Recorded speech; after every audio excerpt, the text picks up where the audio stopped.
Broads Media. I'm not going to lose my mind completely.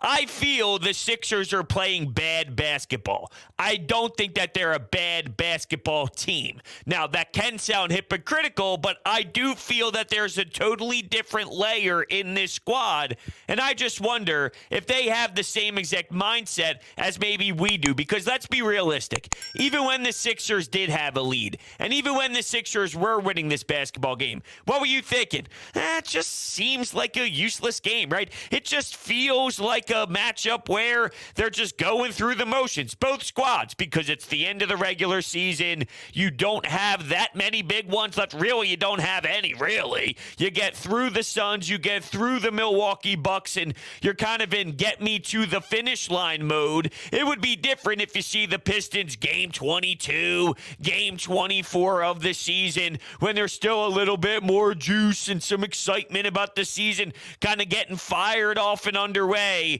But now it's, I'm done. Get me to the finish line. I want the postseason. I'm not going to tell you that this was something I'm not going to discuss or I'm just going to sweep under the rug, because that's not the case. This is a game that was ugly. This is a game where James Harden sucked. James Harden was a reason why you saw the hideous numbers that you saw from some of your other players. Look, the bench is super thin. They're not dynamic. You're really not ever going to believe that they're going to be the difference maker in games. It may happen once in a blue moon, but it is more of a deficiency than it is a positive for this unit. We all understand that. With that said, James Harden was really bad today. That doesn't mean we go back to the nonsense of now saying that he's not worth having on your team, because that's foolish. He has the ability to score 30 plus. We saw him against the Clippers and we saw him against the Bucks. There have been some big moments and some big games as of late. The last 2 of 3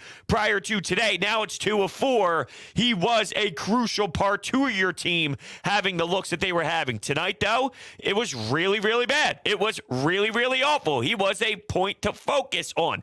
So was Joel Embiid's turnovers. But I feel that a part of Joel Embiid having those 7 turnovers was there was no one else really to rely on. So when you think of the fourth quarter defense being putrid and their inability to compete, that's what it was tonight. It's not that they couldn't. It just felt like they weren't willing to. And once again, that can go back to the natural flow of an 82-game regular season, where basically everyone on this team thinks to themselves, I'm banged up, I'm beat up, I don't care about the Pistons, I don't care about this bad team, I just want it to all end. I just want it to finally be over so the games can matter more. It just felt like they weren't up to the challenge to compete against a Bay or compete against a Cade Cunningham, where those guys, young cats, exciting, on a bad team, they're just enjoying the NBA experience and having the ability to go out there and play, and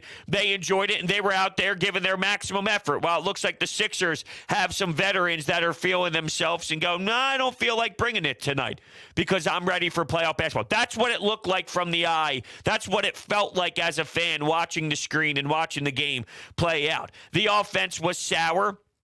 No real ball movement. The bench outscored 1 million to none. Harden's falling over when he has Kelly Olynyk.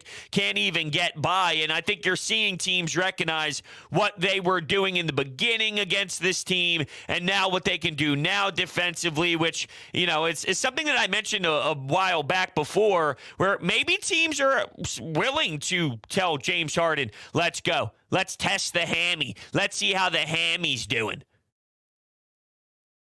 Curious how that plays out as a whole. But the defensive efficiency was brutal.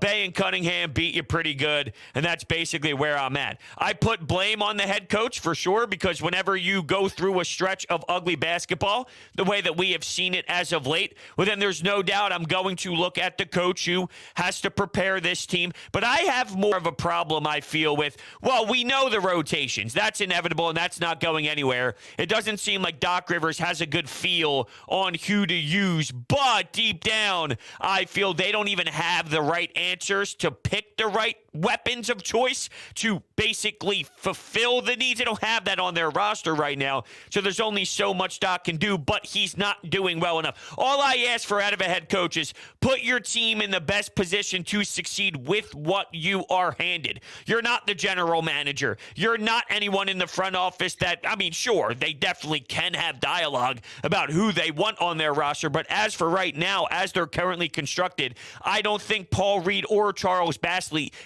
is getting you any farther than a DeAndre Jordan. If you're a second-round exit team, which I know that's the news tonight from Sixers Twitter, and I honestly saw some people say that they feel they're going to lose in the first round. Now, I'm not there, okay? I'm not there. But I'm just saying, let's just say in a hypothetical world, you see them as a second-round exit team once again. Bassey, Paul Reed, DeAndre Jordan, whichever guy is playing and Doc Rivers says, hey, it's your time, you're still that. No, you're telling me playing one of those guys is the difference in you feeling they go from second round to third round? Because I don't see that whatsoever. With that, though, with Doc Rivers and the way that he's handling the bench rotations isn't putting your team in the best position to succeed. Even if you don't have enough to succeed, you can do better. If you're giving me a 7 and I know you have an 8 in your roster and you're not giving me that 8, I feel bothered and I demand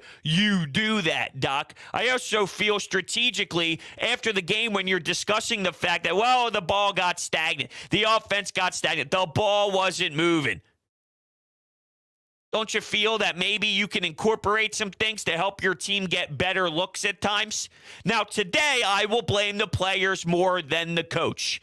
Last game, I blame the coach way more than the players, and that's rare. But if you don't see the difference in the third quarter bleeding into the fourth quarter without Joel Embiid based off of Doc's decisions last game, which was a major factor in why they lost, and then today where James Harden was miserable and Joel Embiid had his turnovers. But I'm not blaming Joel. I really don't think Joel was a problem tonight. Part of those 7 turnovers is the snowball effect of how I felt James Harden was playing, and maybe Joel Embiid just had a little bit extra pressure on him to have to do more, knowing that, look at Harden right now, because he's falling apart, literally.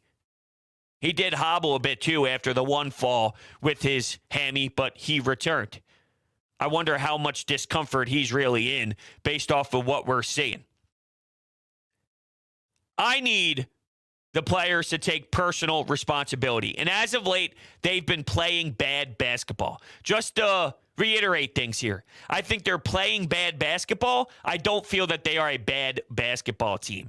With that, if you are new to the channel, thank you guys so much for hanging out as we're doing the post-game show live here on Broads Media's YouTube channel. If you're new to the channel, make sure you hit that subscribe button, hit that thumbs up button as well. I greatly appreciate all of your support. If you're looking to buy tickets to go to any event out there, you can utilize the promo code BROADS at SeatGeek's checkout page. SeatGeek has fantastic prices. Baseball's right around the corner. Opening day is right here. Actually, it's not right here. It's 1 week. Next week, we'll be seeing opening day. But you can utilize the promo code BROADS, $20 off. It's a no-brainer. And also on Twitter, at Broads Media, pinned to the top of the profile, I'm giving away a pair of opening day Phillies tickets. So make sure you follow the account and retweet that tweet. It's just that simple. Okay, a few donations came in I want to get to. Just Call Me Flair wants to know how I fixed this in the offseason. Donates $2. I appreciate the donation, man, but there's a postseason to worry about before we get into what Daryl Morey is going to be doing in future offseason. So I can't get there yet. From a very basic level, though, I think Tobias Harris is going to be involved in some major move, even though that Tobias has been playing better ball as of late. And honestly, I feel that this is a really strong Tobias Harris. There were times in other situations where he'd have his back to the basket, he'd post up. It bothered me. But even when he's doing that now, it's always been a part of his game, but sometimes it's terrible. Sometimes there's no rhyme or reason to it, and it just looks out of sync, out of whack with the offense. Not that this offense looks like any sort of beautiful pace right now by any means, but when he is doing that and he is playing that way, he seems to be focused more in on the details and executing at a high rate, playing smarter basketball. basketball.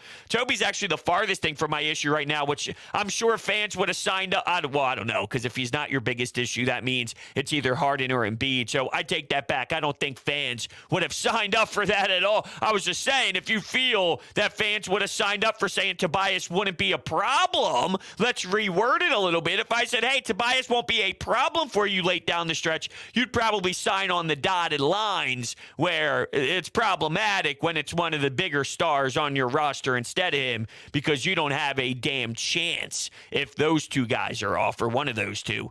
Bubbles donates $2. Blunt with Broads. Nice.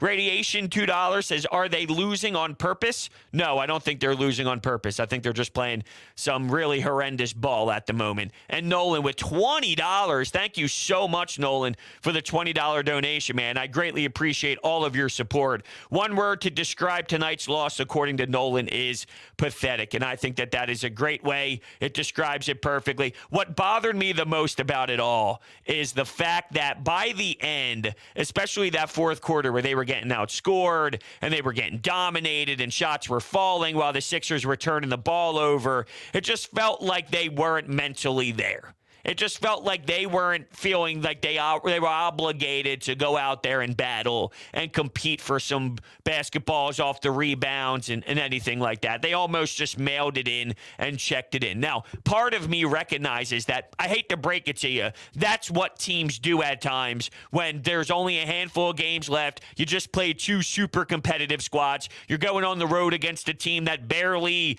can sniff anyone's jockstrap because they're at the bottom. So they blow, and you just somewhat walk in there with the mindset of, we don't have to ball out. Now, from an angry fan level, of course, you say, I hate that. That's terrible. That's the worst thing I've ever heard. I gotcha, but I'm not going to remove logic of the situation on how things are handled. It looks a lot worse and feels a lot worse, and I think it's fair to say this when you have been having tough times closing out over the last few nights, for sure. They had 22 possessions, 6 baskets. It got really tough. 23, and the run was 23-9 in the final 7 minutes and 30 seconds. So the common theme against good opponents and against bad opponents as of late, it wasn't a lack of effort against the Bucks. It wasn't a lack of effort against the Suns. Today was a lack of effort with my eyes when I was watching that. So I don't know how to separate that